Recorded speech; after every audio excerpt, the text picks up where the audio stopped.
আসসালামু আলাইকুম। অবিরাম বাংলা সংবাদে সবাইকে স্বাগত জানাচ্ছি আমি শান্তা ইসলাম। শুরুতে বিআরবি কেবলস সংবাদ শিরোনাম।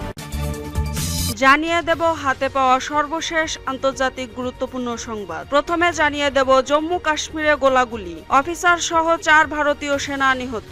জম্মু কাশ্মীরের দোদা জেলায় গোলাগুলির ঘটনায় এক অফিসার সহ 4 ভারতীয় সেনা নিহত হয়েছেন। সোমবার রাতে এই গোলাগুলির ঘটনা ঘটে বলে এনটিটিভির প্রতিবেদনে বলা হয়েছে। আরও জানিয়ে দেব ইউক্রেনের ড্রোন হামলা, রাশিয়ার কারখানায় আগুন। ইউক্রেনের ড্রোন হামলায় রাশিয়ার একটি কারখানায় আগুন ধরে গেছে। রাশিয়ার কুরস্ক অঞ্চলের কেরেনোভো শহরে বৈদ্যুতিক যন্ত্রপাতি এবং উপাদান উৎপাদনকারী একটি কারখানায় এই আগুন লাগার ঘটনা ঘটে।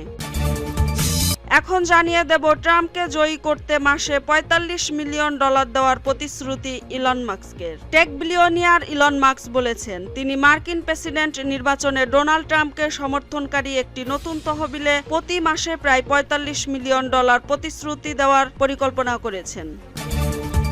এরপর জানিয়ে দেব ওমানে মসজিদের কাছে গোলাগুলিতে 4 জন নিহত। ওমানের রাজধানী মাস্কাটে একটি মসজিদের কাছে বন্দুকধারী গুলিতে 4 জন নিহত ও একাধিক আহত হয়েছে। মঙ্গলবার পুলিশ এই খবর জানায়। এবং সর্বশেষ জানিয়ে দেব 2 দিন না যেতেই নিরাপদ অঞ্চলে আবারও ইসরায়েলি হামলা। সোমবার দক্ষিণ ও মধ্য গাজায় হামলা চালিয়েছে ইসরায়েল। গত শনিবার নিরাপদ অঞ্চল হিসেবে বিবেচিত হওয়া আল মাওয়াসিতে হামলা চালায় ইসরায়েলি বাহিনী। এতক্ষণে শুনছিলেন সংবাদ শিরোনাম, এবার থাকছে বিস্তারিত। প্রিয় দর্শক, যদি চ্যানেলটিতে নতুন হয়ে থাকেন তাহলে প্লিজ চ্যানেলটি সাবস্ক্রাইব করে সঙ্গেই থাকুন। জম্মু কাশ্মীরে গোলাগুলি, অফিসার সহ 4 ভারতীয় সেনা নিহত। জম্মু কাশ্মীরের দোদা জেলায় গোলাগুলির ঘটনায় এক অফিসার সহ 4 ভারতীয় সেনা নিহত হয়েছেন। সোমবার রাতে এই গোলাগুলির ঘটনা ঘটে বলে এনটিটিভির প্রতিবেদনে বলা হয়েছে।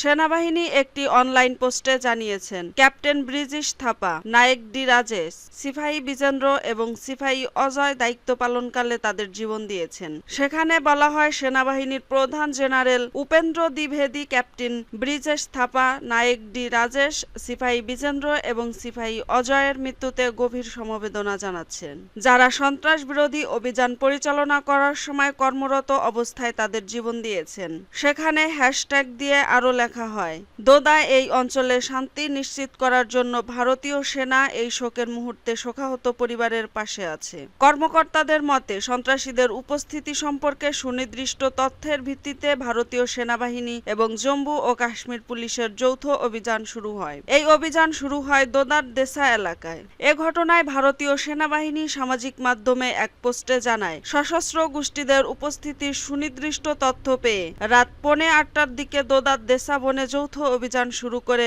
রাষ্ট্রীয় রাইফেলস আর জম্মু ও কাশ্মীর পুলিশের বিশেষ অভিযান বাহিনী। রাত 9টার দিকে যৌথ বাহিনীর সশস্ত্র গোষ্ঠীর মুখোমুখি হলে তুমুল গোলাগুলি শুরু হয়। এনকাউন্টারে অন্তত 5 সেনা গুরুতর আহত হয়েছে বলে কর্মকর্তারা জানিয়েছেন।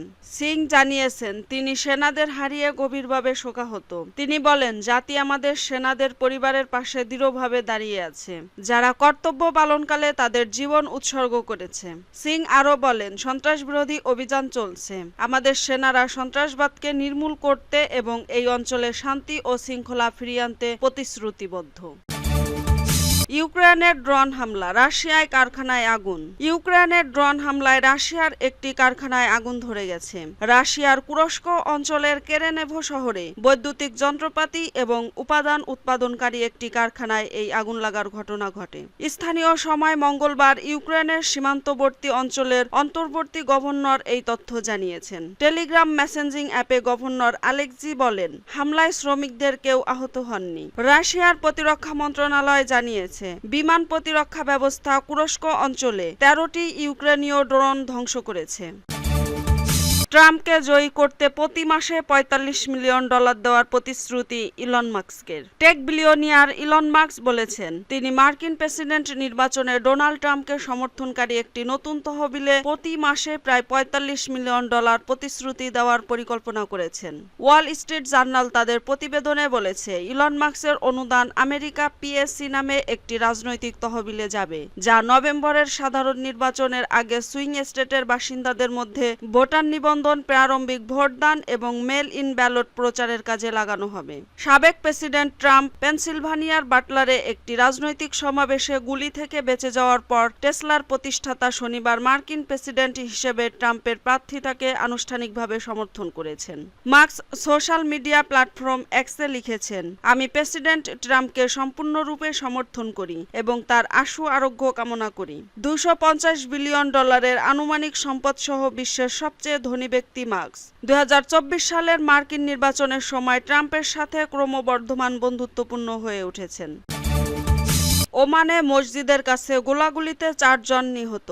ওমানের রাজধানী মাস্কাটে একটি মসজিদের কাছে বন্দুকধারী গুলিতে 4 জন নিহত হয়েছে। মঙ্গলবার পুলিশ এই খবর জানায়। পুলিশ এক বিবৃতিতে বলেছে, রয়্যাল ওমান পুলিশ আল ওয়াদি আল কবির এলাকায় একটি মসজিদের আশেপাশে ঘটে যাওয়া একটি গুলির পর ওই এলাকায় অভিযান চালিয়েছে। পুলিশ পূর্ব মাস্কাটের মসজিদে প্রাথমিকভাবে 4 জন নিহত এবং বিপুল সংখ্যক আহত হওয়ার খবর জানিয়েছে। আঞ্চলিক সংঘাতে নিয়মিত মধ্যস্থতার ভূমিকা পালনকারী সুলতানাতে এ ধরনের হামলা বিরল। মাস্কাটে মার্কিন দূতাবাস গুলি চালানোর পর নিরাপত্তা সতর্কতা জারি করেছে এবং মঙ্গলবার সমস্ত ভিসা অ্যাপয়েন্টমেন্ট বাতিল করেছে। দূতাবাস সোশ্যাল মিডিয়া প্ল্যাটফর্ম এক্সে লিখেছেন, মার্কিন নাগরিকদের সতর্ক থাকা উচিত, স্থানীয় সংবাদ পর্যবেক্ষণ করা উচিত এবং স্থানীয় কর্তৃপক্ষের নির্দেশনা মেনে চলা উচিত। এএফপির ফুটেজে দেখা গেছে লোকেরা ইমাম আলী মসজিদের চারদিকে পালিয়ে যাচ্ছে। পুলিশের এক বিবৃতিতে বলা হয়েছে, পরিস্থিতি সামাল দেওয়ার জন্য সমস্ত প্রয়োজনীয় নিরাপত্তা ব্যবস্থা গ্রহণ করা হয়েছে।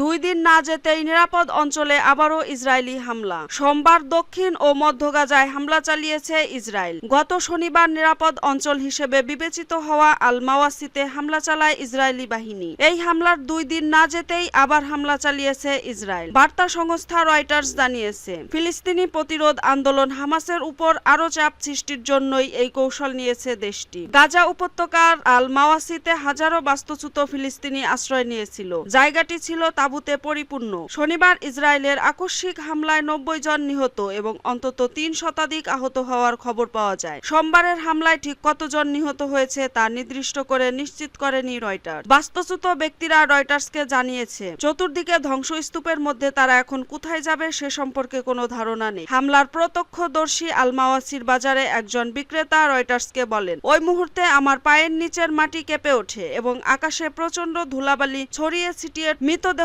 দেখেছি, যা আমি আমার জীবনে দেখিনি। এমন কিছু ছিল না। কোথায় যেতে হবে তা সবাই জিজ্ঞেস করে এবং কারো কাছে উত্তর নেই। ফিলিস্তিনি স্বাস্থ্য বিভাগের কর্মকর্তা জানিয়েছে, রাফার ধ্বংসস্তূপ থেকে আরো 10টি মৃতদেহ উদ্ধার করেছেন তারা।